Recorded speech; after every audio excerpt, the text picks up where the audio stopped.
Their laughter was sharp, like broken glass under my skin. I stood in my own living room, wedding ring still heavy on my finger, staring at them. My mother's smirk was slow and deliberate, her glass of wine tilting toward my father as if to toast my insignificance. My father didn't even look at me, just swirled his drink. "We had better things to do," she said. No apology, no shame, just pride in her cruelty.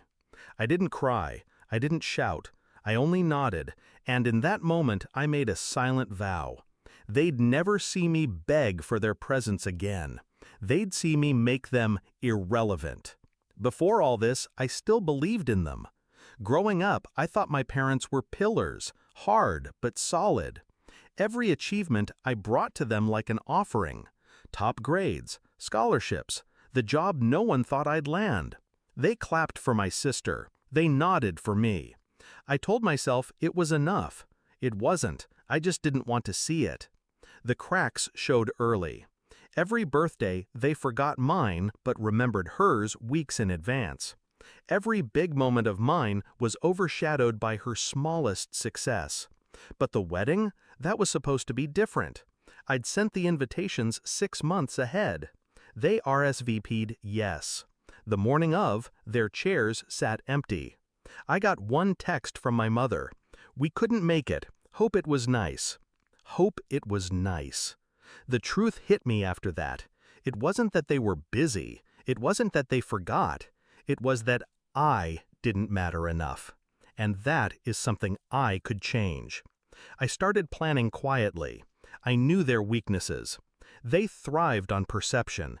How people saw them was their oxygen. Perfect family, perfect image, their golden daughter. So I became a shadow in their lives. I stopped calling, stopped visiting. If they wanted updates, they'd have to get them secondhand. In the meantime, I built my life into something they couldn't touch. A new job in a different city. A circle of friends they didn't know. Financial independence so complete I could disappear without warning. I invested, saved, diversified. Every move calculated. Every resource hidden from them. Then I waited. And it didn't take long. Last month I got the call. My father's voice suddenly soft. They wanted to reconnect. They'd heard I was doing well. They wanted to visit. Of course, I agreed, smiling to myself. The day they arrived, I set the stage. Wine chilled, dinner prepared, everything spotless, elegant, the kind of home they brag about at their dinner parties.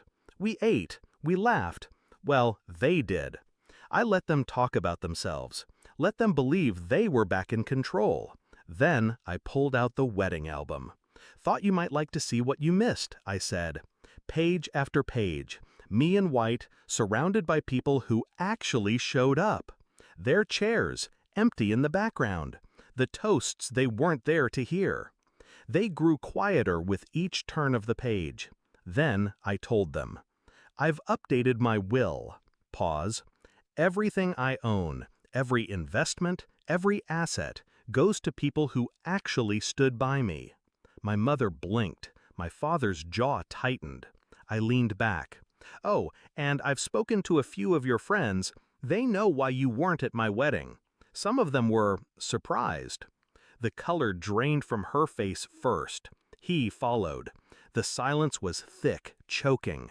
They wanted to speak, to explain, to backpedal, but I didn't give them the space. I stood. "Dinner's over." They left without finishing their wine. It's been 3 weeks. No calls, no texts. But I know the damage has been done. Their friends whisper. Their perfect image is cracking. And worst of all for them, they've realized I'm not a child they can dismiss. I'm a storm they didn't see coming. I don't need their apology. I don't need their love. I just needed them to understand. The moment they laughed at my pain, they stopped being my parents, and I stopped being theirs.